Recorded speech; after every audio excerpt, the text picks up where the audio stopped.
മഴ തോരും മുമ്പേ സീരിയലിൽ ഇനി വരാനിരിക്കുന്ന നല്ലൊരു അടിപൊളി എപ്പിസോഡിൻ്റെ റിവ്യൂ ആണ് കേട്ടോ പറയുന്നത്. രോഹിത്തിനെയും കൂട്ടി അലീന എറണാകുളത്തുള്ള മാമച്ചൻ്റെ വീട്ടിലേക്ക് പോകാൻ തീരുമാനിക്കുവാണ്. ഇക്കാര്യം രോഹിത്തിനോട് പറയുമ്പോൾ രോഹിത്ത് ആദ്യം മടിച്ചു നിൽക്കുവാണ്.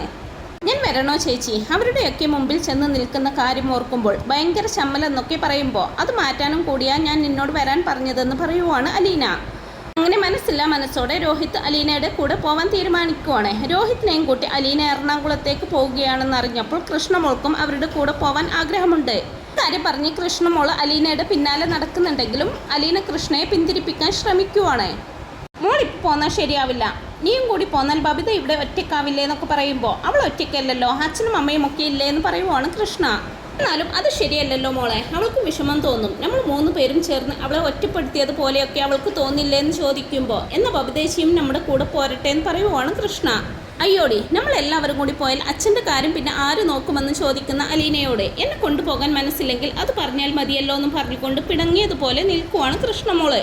നേരം ഇവരുടെ ഈ സംസാരം ശ്രദ്ധിച്ചുകൊണ്ട് അവിടേക്ക് വന്ന ബബിത പറയുവാണ്, എന്നെ ഓർത്ത് ഇവളെ ചേച്ചി കൊണ്ടുപോവാതിരിക്കണ്ട, ഞാൻ ഇവിടെ തനിയെ ഇരുന്നോളാം, ശനിയും ഞായറും ക്ലാസ് ഇല്ലല്ലോ, തിങ്കളാഴ്ച രാവിലെ നിങ്ങളിങ്ങ് വന്നാൽ മതി എന്നൊക്കെ പറയുമ്പോൾ അത് വേണ്ട ബബിത, നിന്നെ ഇവിടെ തനിച്ചാക്കിയിട്ട് ഇവളെ മാത്രമായിട്ട് ഞാൻ കൊണ്ടുപോവില്ല, എനിക്ക് നിങ്ങൾ 2 പേരും ഒരുപോലെയാണെന്ന് പറയുവാണ് അലീന.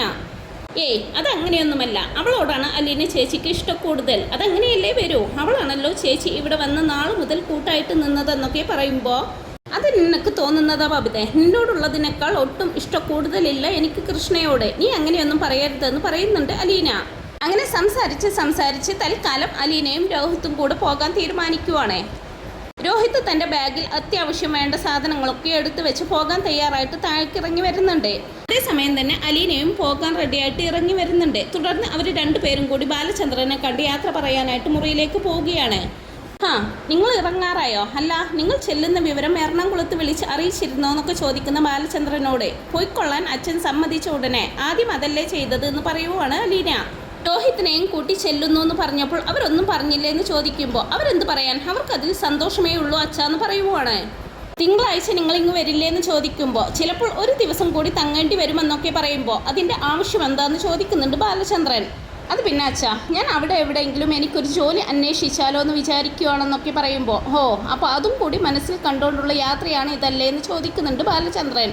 അതും കൂടി കണക്കിലെടുക്കേണ്ട അച്ഛാ, ഇനിയും ഒരുപാട് ദിവസങ്ങളൊന്നും എനിക്കിവിടെ താമസിക്കാൻ പറ്റില്ല, കൂടി വന്നാൽ ഒരാഴ്ച എന്നൊക്കെ അലീന പറയുമ്പോൾ ബാലചന്ദ്രന് നല്ല വിഷമം തോന്നുന്നുണ്ട്. ജോലിക്കാരും ഞാൻ എവിടെയെങ്കിലും അന്വേഷിച്ചോളാം, കിട്ടിയില്ലെങ്കിൽ മാത്രം അവിടെ നോക്കിയാൽ മതിയെന്ന് പറയുന്ന ബാലചന്ദ്രനോട് ആയിക്കോട്ടെ, പക്ഷെ ഞങ്ങൾ പോയിട്ട് വരുമ്പോഴേക്കും അച്ഛൻ 2 കാര്യങ്ങൾ ചെയ്തു വെക്കണമെന്നൊക്കെ പറയുമ്പോൾ അതെന്താണെന്ന് ചോദിക്കുന്നുണ്ട് ബാലചന്ദ്രൻ. ഒന്നാമത്തെ കാര്യം, ബിഷപ്പ് ഹൗസിൽ പോയി മാനേജർ അച്ഛനെ കണ്ട് രോഹിത്തിൻ്റെ പഠിപ്പിൻ്റെ കാര്യം ശരിയാക്കണം. 2ാമത്തെ കാര്യം, എന്നെ ഒരാഴ്ചക്കകം ഈ വീട്ടിൽ നിന്ന് പറഞ്ഞയക്കുകയാണെന്നുള്ള വിവരം കൊല്ലപ്പള്ളിക്കാരെ വിളിച്ച് അറിയിക്കണം എന്നെല്ലാം അങ്ങനെ അലീന പറയുന്നത് കേൾക്കുമ്പോൾ ബാലചന്ദ്രൻ ആകെ വിഷമിച്ച് നിൽക്കുവാണ്. തുടർന്ന് എങ്കിൽ ഞങ്ങൾ പോയിട്ട് വരട്ടെ അച്ഛാന്നൊക്കെ പറഞ്ഞ് അവർ യാത്ര ചോദിക്കുമ്പോൾ ബസ് സ്റ്റാൻഡ് വരെ ഞാൻ കൊണ്ടുവിടാമെന്ന് പറയുവാണ് ബാലചന്ദ്രൻ. അങ്ങനെ അലീന പോകുന്ന സമയത്ത് 2 ദിവസത്തേക്കുള്ള കാര്യങ്ങളെല്ലാം ബബിതയെ പറഞ്ഞ് ഏൽപ്പിക്കുന്നുണ്ട്. തുടർന്ന് അലീനയെയും രോഹിത്തിനെയും എറണാകുളം ബസ്സിൽ കയറ്റിവിട്ട ശേഷം ബാലചന്ദ്രൻ തിരികെ ജ്വല്ലറിയിലേക്ക് പോവുകയാണ്. ജ്വല്ലറിയിലെത്തിയ ബാലചന്ദ്രൻ ശിവശങ്കരനെ വിളിച്ചിട്ട് അലീനയെ അവിടെ നിന്ന് പറഞ്ഞയക്കാൻ തീരുമാനിച്ച കാര്യം അറിയിക്കുന്നുണ്ട്. അത് നന്നായി ബാലചന്ദ്ര, ഇപ്പോഴെങ്കിലും നിനക്ക് സൽബുദ്ധി തോന്നിയല്ലോ എന്ന് പറയുന്ന ശിവേട്ടനോട് സൽബുദ്ധിയല്ല ശിവേട്ട, ദുർബുദ്ധി എന്ന് പറയും. അത് എന്തുമായിക്കോട്ടെ, നീ എന്നാ അവളെ പറഞ്ഞയക്കുന്നതെന്നൊക്കെ ചോദിക്കുമ്പോൾ ഒരാഴ്ചക്കുള്ളിൽ അവൾ ഇവിടെ നിന്ന് പോയിരിക്കുമെന്ന് പറയുന്നുണ്ട്.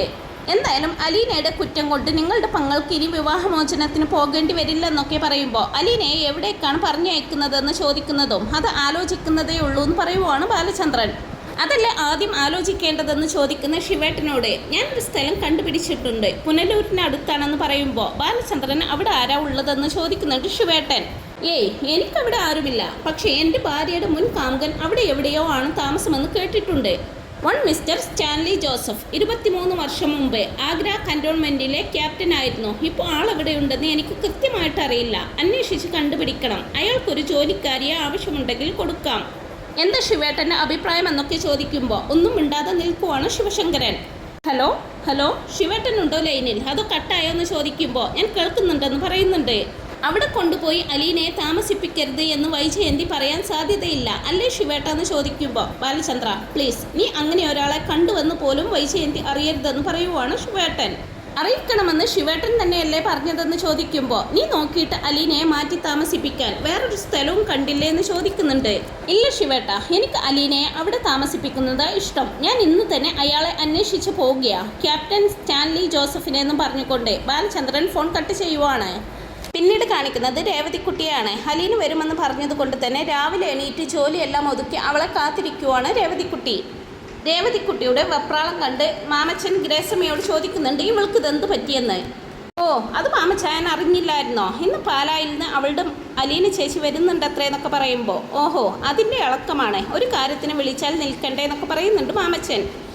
ഇനിയിപ്പോൾ 2 ദിവസത്തേക്ക് മാമച്ചായന് എന്തെങ്കിലും പരിപാടി ഉണ്ടെങ്കിൽ ക്യാൻസൽ ചെയ്തേക്ക്, അവൾ ഇനി നമ്മളെ നിലത്ത് നിർത്തുമെന്ന് കരുതണ്ടെന്നൊക്കെ പറയുന്നുണ്ട് ഗ്രേസമ്മ. അങ്ങനെ രേവതിക്കുട്ടിയുടെ കാത്തിരിപ്പ് അധികം വൈകാതെ അലീനയും രോഹിത്തും ഒരു ഓട്ടോറിക്ഷയിൽ അവിടെ വന്ന് ഇറങ്ങുന്നുണ്ട്. അലീന ചേച്ചി എന്ന് പറഞ്ഞുകൊണ്ട് രേവതിക്കുട്ടി ഓടി അവരുടെ അരികിലേക്ക് ചെല്ലുവാണ്. രേവതിക്കുട്ടി ഓടി വരുന്നത് കണ്ട് അലീന തൻ്റെ കയ്യിലുള്ള ബാഗ് രോഹിത്തിൻ്റെ കയ്യിലേക്ക് കൊടുക്കുവാണ്. തുടർന്ന് രേവതിക്കുട്ടിയെ കെട്ടിപ്പിടിക്കുവാണ് അലീന.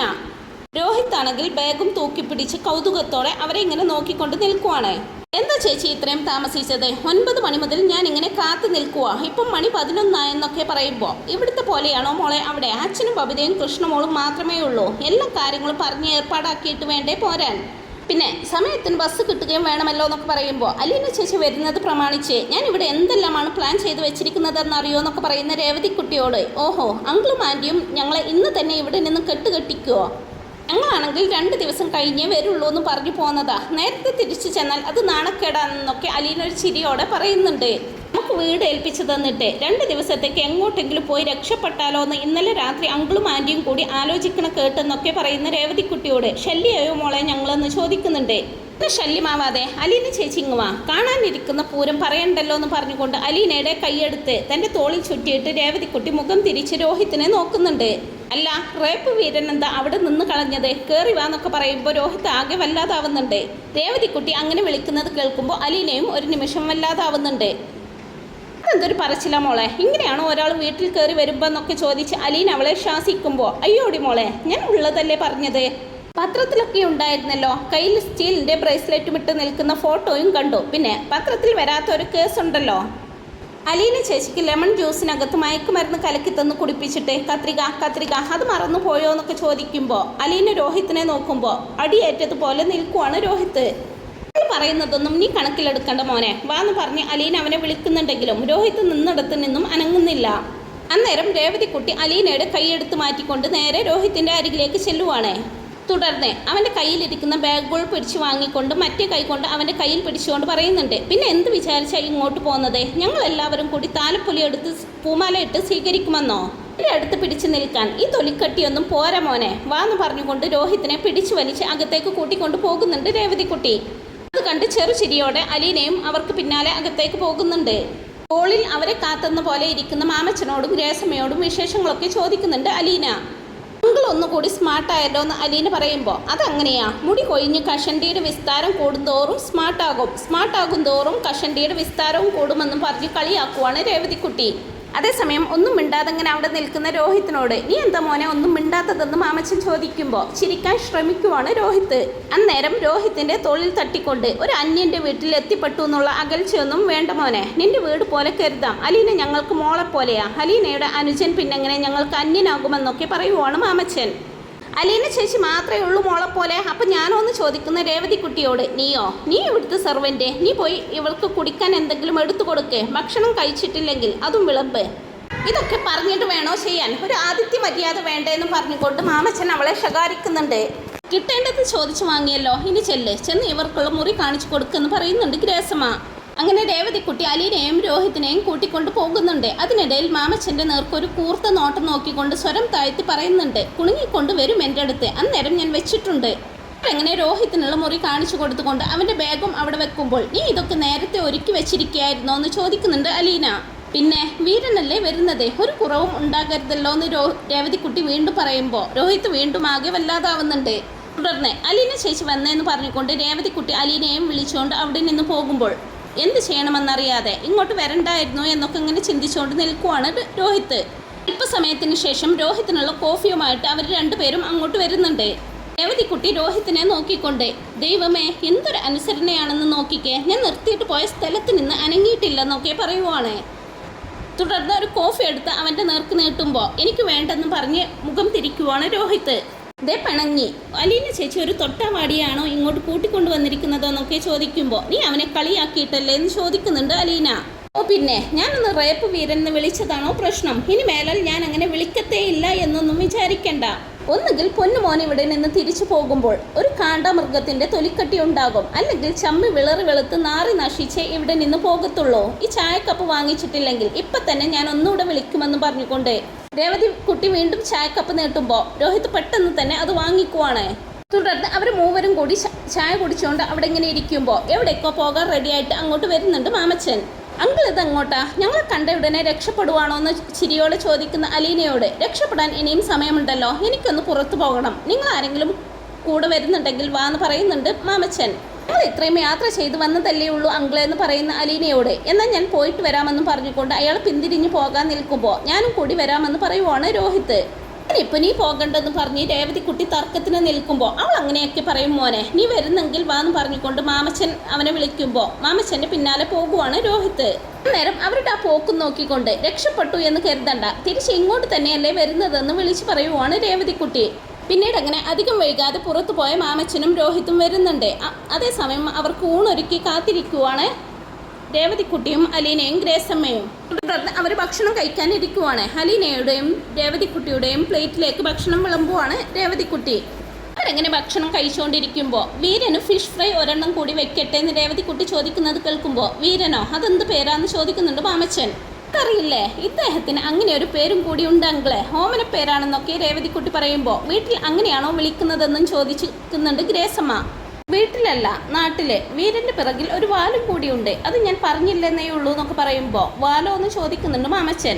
അതെ അങ്കിളെ, നമ്മൾ ടി വിയിൽ ചില പരസ്യങ്ങൾ കാണാറില്ലേ, സിനിമാ നടി വരുന്നു, ജ്വല്ലറിയുടെ മുമ്പിൽ കാറിൽ നിന്നിറങ്ങുന്നു, അകത്ത് കയറുന്നു, അങ്ങനെ പിന്നെ ആഭരണങ്ങളൊക്കെ അണിഞ്ഞ് ജ്വല്ലറിയുടെ പരസ്യം പറയുന്നു. അധികം വൈകാതെ പരസ്യം തീരും, എന്നാലും നമ്മുടെ മനസ്സിൽ നമ്മൾ ആദ്യം കണ്ട പരസ്യം മുഴുവൻ തെളിഞ്ഞു വരും, ശരിയല്ലേ എന്നൊക്കെ ചോദിക്കുമ്പോൾ ശരിയാണെന്ന് സമ്മതിക്കുന്നുണ്ട് മാമച്ചൻ.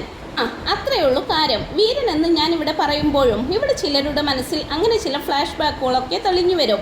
അങ്ങനെയുള്ള ഒരു പരസ്യത്തിന്റെ അവസാനത്തെ 5 സെക്കൻഡാണ് ഈ വീരൻ എന്നൊക്കെ പറഞ്ഞ് രേവതിക്കുട്ടി വീണ്ടും രോഹിത്തിനെ കളിയാക്കുമ്പോൾ അലീന ആരും കാണാതെ രേവതിക്കുട്ടിയുടെ തുടയിൽ നുള്ളുന്നുണ്ട്. രേവതിക്കുട്ടി രോഹിത്തിനെ പരിഹസിക്കുകയാണെന്ന് മനസ്സിലാക്കിയ മാമച്ചൻ, ഇവൾ പറയുന്നതൊന്നും നീ കണക്കാക്കണ്ടട മോനെ, ഇതൊരു നാണം കെട്ട ജീവിയാണെന്നൊക്കെ പറയുന്നുണ്ട് രോഹിത്തിനോട്. പിന്നീട് അങ്ങനെ ഭക്ഷണം കഴിഞ്ഞതിന് ശേഷം രോഹിത്ത് അലീനയോടായിട്ട് പറയുവാണ്, ഇങ്ങനെയാണെങ്കിൽ ഞാൻ വരില്ലായിരുന്നു, ഇന്ന് തന്നെ നമുക്ക് തിരിച്ചു പോയേക്കാമെന്നൊക്കെ പറയുമ്പോൾ അതിനിപ്പോൾ എന്ത് സംഭവിച്ചെന്ന് ചോദിക്കുവാണ് അലീന. എന്തുണ്ടായെന്നോ? ആ പെണ്ണ് പറയുന്നത് അലീന ചേച്ചിയും കേട്ടതല്ലേ, അവരുടെയൊക്കെ മുമ്പിൽ വെച്ച് ഫ്ലാഷ് ബാക്ക് തെളിഞ്ഞു വരുമത്രയെന്ന് രോഹിത്ത് പറയുന്നത് കേട്ടുകൊണ്ടാണ് രേവതിക്കുട്ടി അവിടേക്ക് വരുന്നത്.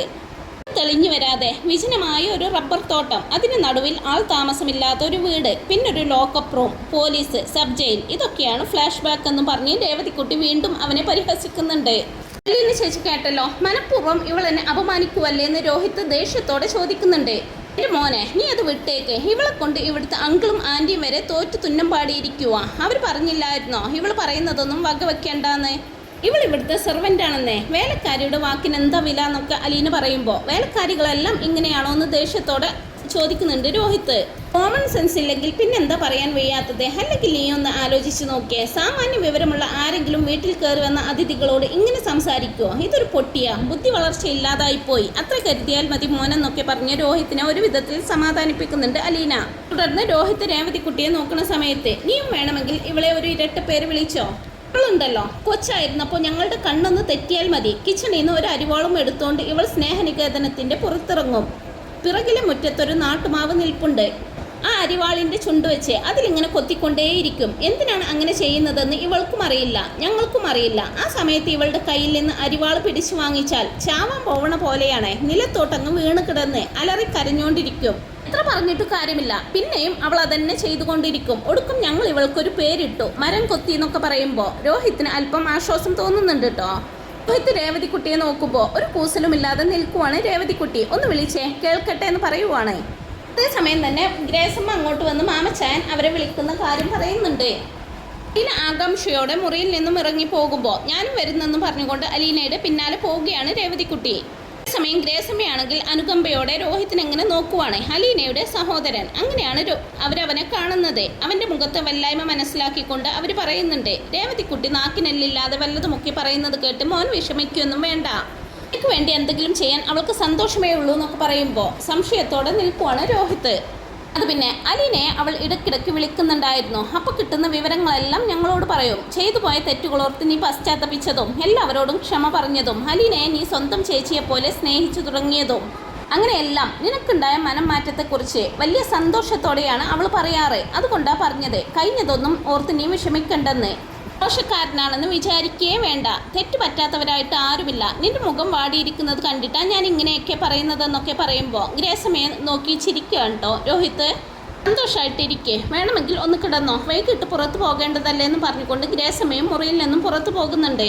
ഇവിടെ അലീന മാമച്ചനോടായിട്ട് പറയുവാണ്, പാലായിലെ എൻ്റെ ജോലി ഏറെക്കുറെ തീർന്നു അങ്കിളെ, ഇനി അടുത്ത സ്ഥലം നോക്കണമെന്നൊക്കെ പറയുമ്പോൾ അത് വലിയ കഷ്ടമാണല്ലോ മോളെ. എല്ലാവരും നിന്നോട് ഇഷ്ടം കാണിച്ചു തുടങ്ങിയപ്പോൾ നിനക്ക് അവിടെ നിന്ന് പോകേണ്ടി വരികയെന്ന് വെച്ചാന്നൊക്കെ പറയുമ്പോൾ സാരമില്ല അങ്കിളെ, എനിക്കൊരു സന്തോഷമുണ്ടല്ലോ. അങ്കിളിന് രോഹിത്തിനെ കണ്ടിട്ട് എന്ത് തോന്നി? നിങ്ങളൊന്നിച്ച് യാത്ര ചെയ്തല്ലോ, അവൻ എന്തുമാത്രം മാറിപ്പോയെന്നറിയോ? നല്ല അനുസരണയുള്ളവനായി, വീണ്ടും വിചാരണമുള്ളവനായി, സ്നേഹമുള്ളവനായി എന്നൊക്കെ പറഞ്ഞ് അലീന രോഹിത്തിനെ കുറിച്ച് വാ തോരാതെ സംസാരിക്കുമ്പോൾ കോംപ്ലക്സ് ഒട്ടും കുറഞ്ഞിട്ടില്ല. ഞാനൊന്ന് കളിയാക്കിയപ്പോഴേക്കും ആളങ്ങ് ഐസായിപ്പോയി, മുഖമൊന്ന് കാണണമായിരുന്നെന്ന് പറയുവാണ് രേവതിക്കുട്ടി. അത് പിന്നെ നിന്റെ ഭാഗത്തും തെറ്റുണ്ട്, നീ എന്തിനാ അവൻ്റെ അടുത്ത് അത്രയും കടത്തി പറയാൻ പോയതെന്നും ചോദിച്ച് അലീന അവളെ വഴക്ക് പറയുന്നുണ്ട്. രോഹിത് ഏട്ടൻ്റെ കാര്യം ചേച്ചി ശ്രദ്ധിക്കേ വേണ്ട, അതെനിക്ക് വിട്ടു തന്നേക്ക്. 2-3 ദിവസം കൊണ്ട് ഞാൻ ശരിയാക്കിയെടുക്കാം. കക്ഷിക്ക് നാണക്കേടും മാനക്കേടും ലേശം കൂടുതലാ, ഒന്ന് പൊളിച്ചടുക്കിയാലേ ശരിയാകത്തുള്ളൂ എന്ന് പറയുവാണ് രേവതിക്കുട്ടി. നീ എന്നെ എന്ത് ചെയ്യും മോളെ എന്ന് ചോദിക്കുന്ന ഗ്രേസമ്മയോട് അവിടെ നിന്ന് എന്തായാലും പോയേ പറ്റൂ ആൻറ്റി, ഇല്ലെങ്കിൽ അമ്മ ഡിവോഴ്സിന് പോകും. അച്ഛനും അമ്മയും പിരിയാൻ ഞാനൊരു കാരണക്കാരിയാവാൻ പാടില്ലെന്നൊക്കെ പറയുമ്പോൾ സങ്കടത്തോടു കൂടി അലീനയെ നോക്കി നിൽക്കുവാണ് ഗ്രേസമ്മയും മാമച്ചനും. എന്നാലും അവരെന്തൊരു സ്ത്രീയാ, അവരൊന്ന് മനസ്സ് വെച്ചെങ്കിൽ നിനക്ക് ആ വീട്ടിൽ തന്നെ ഇനിയും താമസിക്കാമായിരുന്നില്ലേ, ആരെയും ഒന്നും അറിയിക്കാതെ തന്നെ എന്നൊക്കെ ഗ്രേസമ്മ പറയുമ്പോൾ അമ്മയുടെ സ്വഭാവം അങ്ങനെയായിപ്പോയി, ഭയങ്കര വാശിക്കാരിയാണെന്ന് പറയുന്നുണ്ട് അലീന. അതെ അങ്കിളെ, അങ്കിൾ വിചാരിച്ചാൽ എനിക്ക് എവിടെയെങ്കിലും ഒരു ജോലി ശരിയാക്കി തരാൻ പറ്റില്ലേ? ഒരാഴ്ച കഴിഞ്ഞിട്ട് മതി എന്നൊക്കെ പറയുമ്പോൾ ജോലിയുടെ കാര്യമോർത്ത് നീ വിഷമിക്കേണ്ട മോളെ, ഞാൻ ശരിയാക്കിക്കോളാമെന്ന് പറഞ്ഞ് മാമച്ചൻ അവളെ സമാധാനിപ്പിക്കുന്നുണ്ട്. പിന്നീട് കാണിക്കുന്നത് ബാലചന്ദ്രനെയാണ്. ബാലചന്ദ്രൻ നീലഗിരിയിലുള്ള ഗംഗേട്ടനെ വിളിക്കുവാണ്. അപ്പോൾ അറ്റൻഡ് ചെയ്തുകൊണ്ട് ഗംഗേട്ടൻ, ഇതൊരു സർപ്രൈസ് കോളായി പോയല്ലോ, എന്താ പെട്ടെന്ന് ഇങ്ങനെ തോന്നാനെന്നൊക്കെ ചോദിക്കുമ്പോൾ എനിക്കൊരു അഡ്രസ്സ് വേണമായിരുന്നു ഗംഗേട്ട, നിങ്ങൾക്കറിയാവുന്ന അഡ്രസ്സാണെന്ന് പറയുമ്പോൾ ആരുടെ എന്ന് ചോദിക്കുന്നുണ്ട് ഗംഗേട്ടൻ. ഒരു വൺ മിസ്റ്റർ സ്റ്റാൻലി ജോസഫ്, പണ്ട് ക്യാപ്റ്റൻ ആയിരുന്നു ആഗ്ര കൻറ്റോൺമെൻറ്റിൽ, ഇപ്പോൾ എവിടെയാണെന്നോ ഏത് പൊസിഷനിലാണെന്നോ അറിഞ്ഞുകൂടാന്നൊക്കെ പറയുമ്പോൾ ഒന്നും മിണ്ടാതെ നിൽക്കുവാണ് കേട്ടോ ഗംഗേട്ടൻ. ഇപ്പോൾ സമയത്തിന് ശേഷം ബാലചന്ദ്രൻ ഹലോ എന്ന് ചോദിക്കുമ്പോൾ ബാലചന്ദ്രൻ ഇപ്പോൾ എന്തിനാ സ്റ്റാൻലി ജോസഫിൻ്റെ അഡ്രസ്സ് എന്ന് ചോദിക്കുന്നതും ആവശ്യമുണ്ടെന്ന് പറയുക. എൻ്റെ കൈവശം അയാളുടെ അഡ്രസ്സ് ഇല്ലെന്ന് പറയുന്ന ഗംഗേട്ടനോട്, സാരമില്ല, ഞാൻ വൈജയന്തിയോട് ചോദിച്ച് മനസ്സിലാക്കിക്കൊള്ളാം. 2 വർഷക്കാലം അയാളെ പ്രേമിച്ച് 6 മാസത്തോളം അയാളുടെ കൂടെ കിടന്ന് ഒടുക്കം അയാളുടെ കുഞ്ഞിനെ പ്രസവിച്ച വൈജയന്തി ആ അഡ്രസ്സ് അങ്ങനെ പെട്ടെന്നൊന്നും മറന്നു പോകാനിടയില്ല. ഞാൻ ഫോൺ വെക്കുവാണ് എന്ന് പറയുമ്പോൾ ബാലചന്ദ്ര വെക്കരുത്, ഞാൻ പറഞ്ഞത് എനിക്ക് അയാളുടെ പ്രസൻറ്റ് അഡ്രസ്സ് അറിയില്ലെന്നാണ്. അത് തന്നെ വേണമെന്നില്ല, എനിക്ക് പുനലൂരിലുള്ള അയാളുടെ തറവാടിൻ്റെ വിലാസം കിട്ടിയാൽ മതി എന്നൊക്കെ പറയുമ്പോൾ അതിവിടെ എവിടെയോ ഉണ്ട്, ഞാൻ തപ്പിയെടുത്ത് തരാമെന്നൊക്കെ ഗംഗേട്ടൻ പറയുമ്പോൾ തപ്പാനൊന്നും മെനക്കെടേണ്ട, ഓർമ്മയെന്ന് പറഞ്ഞാൽ മതി. റിട്ടയർ ചെയ്തുവെങ്കിലും ലഫ്റ്റനൻറ്റ് കേണലിൻ്റെ ഓർമ്മശക്തിക്ക് തകരാറൊന്നുമില്ലെന്ന് എനിക്കറിയാമെന്നൊക്കെ പറയുമ്പോൾ എന്തിനാ ബാലചന്ദ്ര നിനക്കിപ്പോൾ സ്റ്റാൻലിയുടെ അഡ്രസ്സ്, വീണ്ടും കുഴപ്പം കുത്തിപ്പൊക്കാനാണോ എന്ന് ചോദിക്കുന്നുണ്ട് ഗംഗാധരൻ. ഇനി എന്ത് കുത്തിപ്പൊക്കാൻ, താനെ കുത്തിപ്പൊങ്ങിയത് അങ്ങനെ തന്നെ ഇരിക്കുകയാണ്, താണു പോയിട്ടില്ലെന്നൊക്കെ ബാലചന്ദ്രൻ പറയുമ്പോൾ ബാലചന്ദ്ര അടഞ്ഞ അധ്യായങ്ങളാണ് അതെല്ലാമെന്ന് പറയുന്നുണ്ട്. അത് നിങ്ങൾക്ക്, എനിക്കതെല്ലാം പുതിയ അധ്യായങ്ങളാണ്. ഞാനൊന്ന് വായിച്ച് രസിക്കട്ടെ എൻ്റെ ഭാര്യയുടെ പൂർവ്വകാമുകനെ, അവൾ വിവാഹത്തിന് മുമ്പ് പ്രസവിച്ച കുട്ടിയുടെ അച്ഛനെ ഒന്ന് കാണാൻ എനിക്കൊരു കൊതി. അഡ്രസ്സ് പറഞ്ഞോളൂ, ഞാൻ കുറിച്ചെടുത്തോളാം എന്നൊക്കെ പറയുമ്പോൾ ഗംഗേട്ടൻ സ്റ്റാൻലിയുടെ അഡ്രസ്സ് ബാലചന്ദ്രന് പറഞ്ഞു കൊടുക്കുന്നുണ്ട്. ഇവിടെ മാമച്ചനും ഗ്രേസമ്മയും വൈകിട്ട് കുട്ടികളെയും കൂട്ടി പുറത്തു പോവുകയാണ്. ഒരു മൂവിക്ക് കയറുന്ന സമയത്ത് എനിക്ക് വീരൻ്റെ അടുത്തിരിക്കണമെന്ന് രേവതിക്കുട്ടി പറയുന്നത് കേൾക്കുമ്പോൾ ദേഷ്യം കൊണ്ട് വിറക്കുവാണ് രോഹിത്ത്. ഒന്നും മിണ്ടാതെ എണീറ്റ് അപ്പുറത്തേക്ക് മാറിയിരിക്കുമ്പോൾ രേവതിക്കുട്ടിയും അവൻ്റെ പിന്നാലെ ചെന്ന് അവൻ്റെ കൂടെ തന്നെ ഇരിക്കുവാണ്. കണ്ട് നിനക്ക് എന്തിൻ്റെ കേടാ പെണ്ണേന്നൊക്കെ ചോദിക്കുമ്പോൾ എൻ്റെ അടുത്ത് നിന്ന് ഇവൻ എന്തിനാ എണീറ്റ് ഓടുന്നേ, ഞാൻ എന്തിനാ ഇവനെ പീഡിപ്പിക്കുമോ എന്ന് ചോദിക്കുന്നുണ്ട് രേവതിക്കുട്ടി. ചെറുക്കിന് എവിടെയെങ്കിലും സ്വൈര്യമായിട്ടിരിക്കുന്നതിന് നിനക്കെന്തിനാ ഇത്ര കുശുമ്പ്, എന്തിനാ അവനെ ഇങ്ങനെ ശല്യപ്പെടുത്തുന്നതെന്ന് ചോദിക്കുമ്പോൾ ആര് ശല്യപ്പെടുത്തി, ഞാൻ അടുത്തിരിക്കുന്നത് ഒരു ശല്യമാണോ, ഞാൻ തൊടുന്നില്ല, സംസാരിക്കുന്നില്ല, എന്നാൽ ഇങ്ങനെ രേവതിക്കുട്ടി പറഞ്ഞു വരുമ്പോൾ എനിക്കിഷ്ടമല്ല നീ എൻ്റെ അടുത്ത് ഇരിക്കുന്നതെന്ന് പറയുവാണ് രോഹിത് ദേഷ്യത്തോടെ അവളെ ഒന്ന് നോക്കിക്കൊണ്ട് അലീനയുടെയും ഗ്രേസമ്മയുടെയും ഇടയിൽ ഒരു സീറ്റ് ഉണ്ടായിരുന്നു. അവിടെ പോയിരിക്കുമ്പോൾ ഇനി നിന്റെ വിളച്ചിലൊന്ന് കാണട്ടെ എന്ന് പറയുവാണ് രേവതിക്കുട്ടിയോടായിട്ട് അലീന.